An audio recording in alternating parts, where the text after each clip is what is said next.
안녕하세요. 오늘의 질문 강국진입니다. 오늘은 블랙스완 15장, 위대한 벨 곡선의 그림자에 대해서 말해보겠습니다. 이 장의 내용은 이렇습니다. 가우스 라플라스 분포의 위대함에 눈뜬 눈이 먼 인간들은 그 그림자가 크고 넓다는 것을 보지 못하고 있다. 이 15장은 상당히 어떤 그 기술적인 내용이 많이 나옵니다. 그래서 이런 것에 익숙하지 못한 부분은 분들은 좀 어려울 수 있는데 사실 그 어려운 만큼 유익할 수도 있는 다른 장에 나오지 않는 내용도 나오니까 재밌게 들으실 수 있으면 좋겠습니다. 아마 고등학교에서도 나오기 때문에 이 가우스 분포가 뭔지 아시는 분은 다 아실 텐데요. 가우스 분포는 이 밑에 써 있는 것처럼 이 확률 분포가 익스포넨셜의 그 x 제곱으로 나가는 것이고, 그걸 그래프로 그리면은 이 옆에 나와 있는 그래프처럼 이렇게 그 종 모양으로 생겼죠. 그래서 벨 커브라고 합니다. 벨 곡선, 벨 커브라고 하는데, 여기서 이제 그 중심을 차지하는 것이 평균값이고, 이 평균값의 넓이를 결정하는 것이 보통 말하는 표준 편차죠. 그러면 이 벨 곡선이 문제가 뭔가? 이 얘기를 하려면 먼저 그 조금 다른 데서 시작해야 되는데요. 이 문제의 시작은 이렇습니다. 우리가 언어와 개념들을 쓴다는 것은 대부분 어떤 보편성을 가지고 있기 때문에 어떤 집단을 다루게 되죠. 그러니까 우리가 국가라든지 인간이라고 말할 때 그것은 사실은 여러 가지 국가가 있는데 그걸 전부 국가라고 부르고, 여러 가지 인간이 있는데 그걸 하나의 인간으로 부르지 않습니까? 그래서 이 문제의 시작은 집단을 다루는 언어와 개념들 혹은 본질주의, 여기서 시작한다고 할 수 있습니다. 말은 좀 어렵지만 그 사실은 간단한 얘기인데, 예를 들어서 양이란 말에 대해서 생각해 봅시다. 세상에는 아주 많은 양들이 있죠. 그리고 이 양들은 사실상 모두 서로 다르다는 것을 알고 있습니다. 심지어 같은 양도 어제의 양과 오늘은 정확히 같지 않죠. 그런데도 우리는 전부 이들을 양이라고 부릅니다. 그래서 작년에 양 한 마리를 빌리면 올해에 다른 양 한 마리로 그걸 갚기도 하죠. 어떻게 이럴 수 있을까요? 언어에는 어떤 문제가 있는 걸까요? 이에 대해서 고대의 그리스 철학자 플라톤은 이런 식으로 말을 합니다. 그의 이데아론에 따르면 모든 양들은 양의 본질이라고 할 수 있는 이데아 양이라는 게 있다는 겁니다. 그리고 이 이데아 양의 불완전한 복사품들이 현실로 존재하는 양들이라는 거죠. 이런 관점에 따르면 이 양들 간에 서로 존재하는 차이라든가 그들의 개성은 한마디로 복사 오류라는 겁니다. 복사 오류. 카피를 할 때 잘못했다는 거죠. 그러니까 다양성은 나쁜 것이고 핵심은 본질에 있다. 그런 생각을 가지는 것이 바로 이런 본질주의라는 겁니다. 우리가 이름을 알 수 있고 사물의 본질을 알아차릴 수 있다라고 믿는 것이 바로 이 본질주의죠.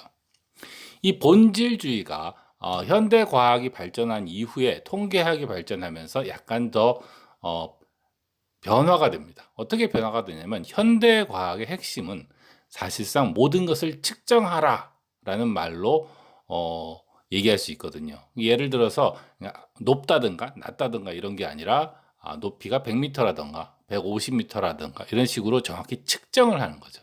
그러니까 옛날에는 예를 들어서 다양한 인간이 있다라고 말하고 그걸 전부 인간이라고 부른다라고 했다면은, 현대에 와서는 어떻게 되냐면은 이것들을 다 측정을 한다는 겁니다. 그래서 인간의 키를 전부 측정하고 인간의 몸무게를 전부 측정하고 뭐 이런 식이죠.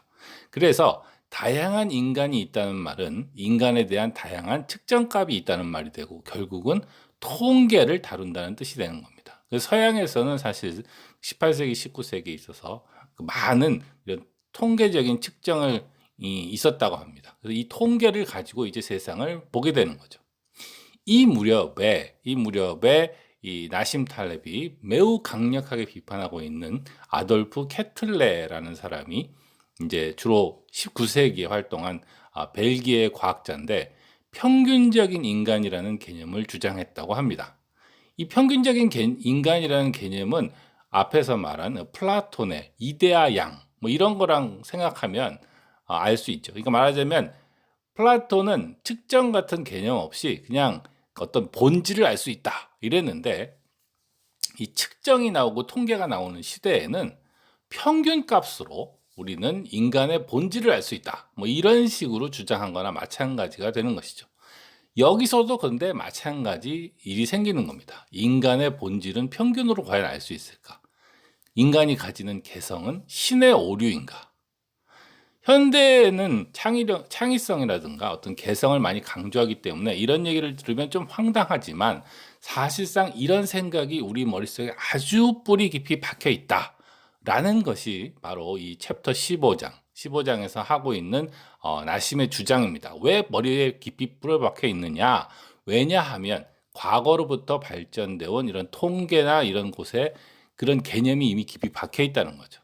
그리고 마찬가지로 이때가 그 사회주의자들이 많이 활동했던 시기였고, 가장 유명한 사회주의자는 물론 마르크스겠죠. 이 마르크스 같은 사람들이 바로 저지른 가장 큰 실수가 본질주의에 빠지는 거였다고 나심은 말하고 있습니다. 이건 사실은 칼 포퍼가 말하는 거죠. 칼포퍼가 열린 사회와 그 적들이라는 책에서 플라톤에서 시작하면서 마르크스를 비판하는 그 핵심이 바로 이 본질주의 비판입니다. 그런데 이런 본질주의적 문제를 강화한 것은 무엇이냐? 분포라고 하면은 사실은 굉장히 많은 분포가 있을 수 있는데, 이 당시에 가우스 분포라는 게 등장하고 이것이 상당히 매력적이라는 것이 알려지게 됩니다. 그래서 이 장의 제목이 위대한 가우스 분포, 뭐 이렇게 되는 거죠.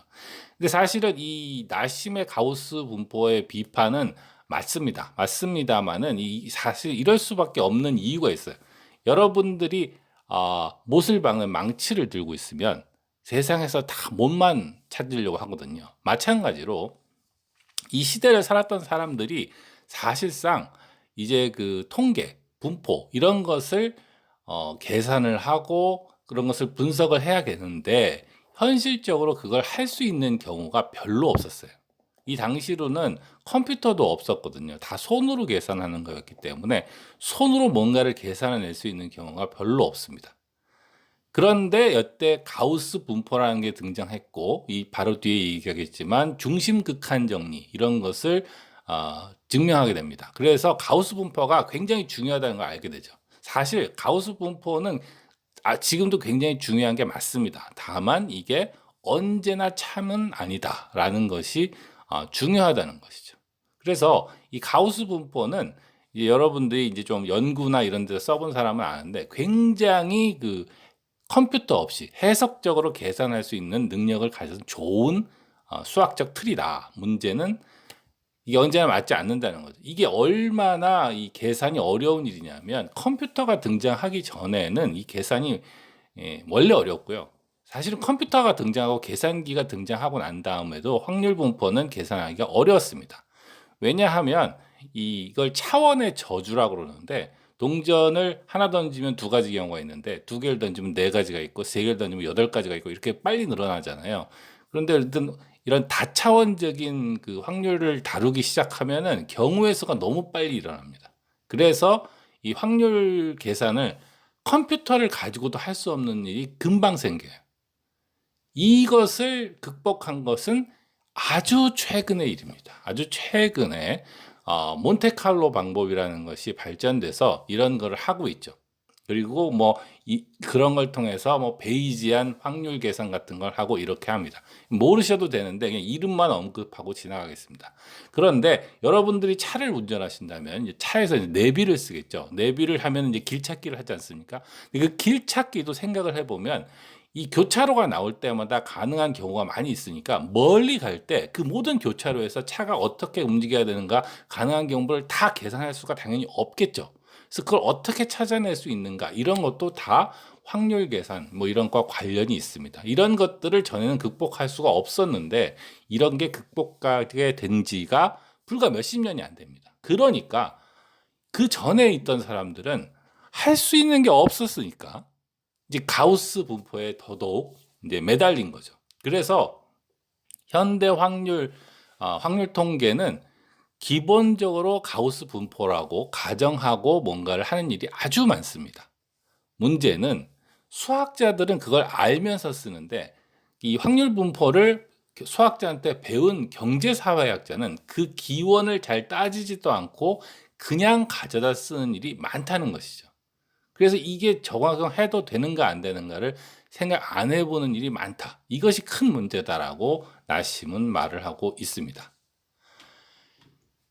자, 그래서 이 그 가우스 분포 혹은 가우스 라플라스 분포의 역사를 잠깐 얘기해 드리면요. 이 가우스 분포를 아주 부정확하게 근사를 했던 사람은 드모아 브루라는 사람이라고 합니다. 이 사람은 주로 그 18세기에 활동했던 수학자인데, 근데 이 사람은 사실은 확률을 제대로 알지도 못했어요. 그냥 아주 초기에 일을 했다는 것이고, 나심은 이 사람을 굉장히 비판을 하는데 저는 좀 이 사람이 억울할 거라고 생각합니다.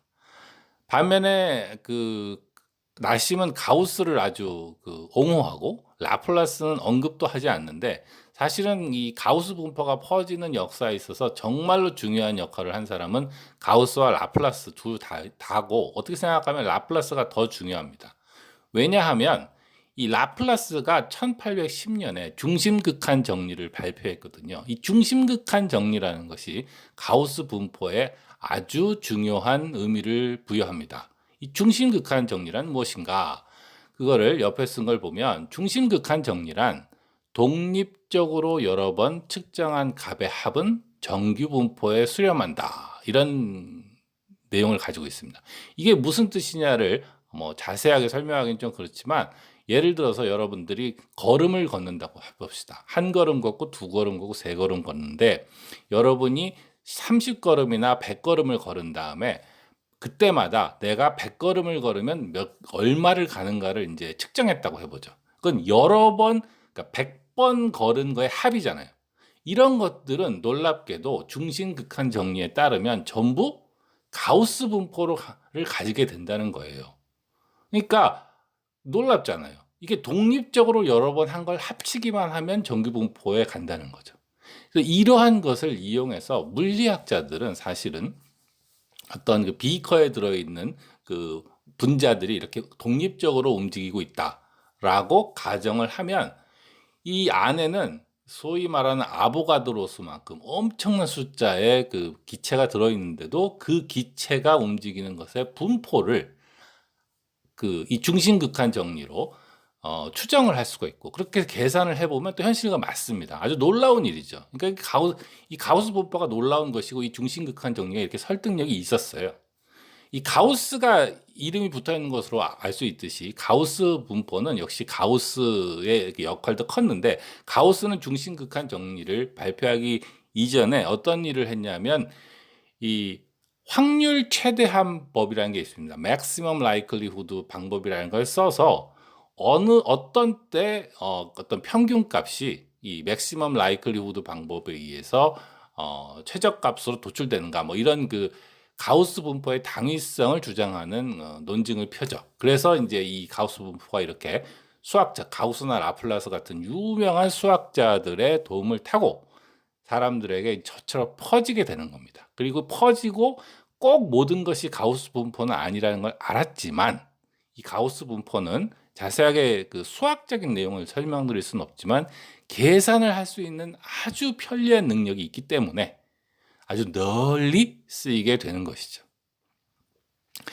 여기서 한 가지 지적할 것은, 이 나중에 나오는데, 또 이 가우스와 라플라스가 모두 이 분포를 계산을 할 때는 어떤 뭐 인구 분포라던가 몸무게 분포 이런 걸 한 게 아니고, 이 사람들은 다 천문학 관련해서 이제 여러 번 측정을 합니다. 예를 들어서 이제 화성의 위치가 어디에 있는가라고 했을 때 한 3번 측정을 했는데 값이 다 틀리게 나오잖아요. 그랬을 때 진짜 값은 하나일 텐데 나는 3번 측정했다. 그렇다면 진짜 값은 어디일 것인가? 그리고 이게 평균 같은 걸 내겠죠. 그러니까 이 사람들은 애초에 이런 확률 통계를 계산을 할 때 이런 측정 오차, 정답이 있는데 우리가 오차를 가지는 그런 경우에 대해서 확률 통계를 연구했던 겁니다. 문제는 지금은 그런 경우가 아닌 곳에 널리 쓰이고 있다는 것이죠. 좀 있으면 이제 그 내용이 나오겠습니다. 근데 이 앞에서 말한 중심극한 정리, 정규분포의 가장 큰 문제는 무엇이냐? 이거를 증명하는 가장 중요한 부분이 말하자면, 언제나 각각의 부분들이 독립적으로 존재한다는 겁니다.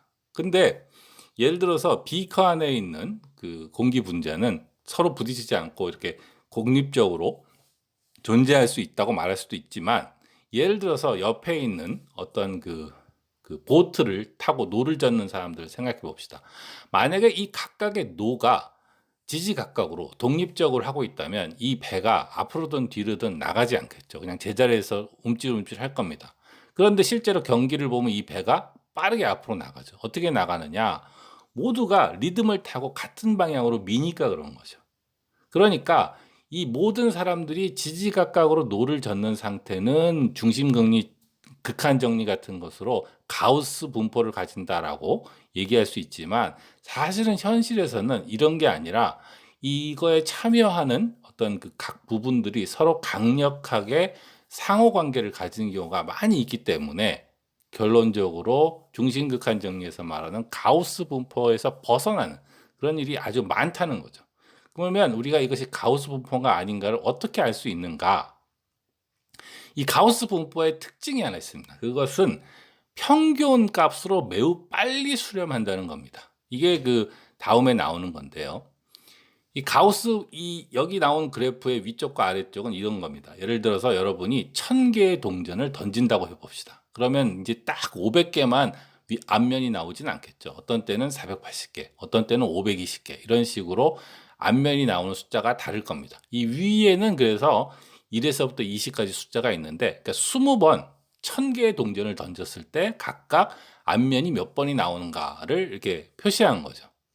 이런 경우에도 이제 1000개나 되니까 그게 많지 않습니까? 그러니까 중심 극한 정리에 따르면 이것은 가우스 분포를 가진다고 할 수 있습니다. 각각의 여러 가지 값이 가우스 분포를 가지고 나와 있겠죠. 그런데 이거를 4개씩만 묶어서 평균을 해 줘봐도 밑에 그림을 보면 알 수 있듯이 금방 값이 거의 비슷해져요.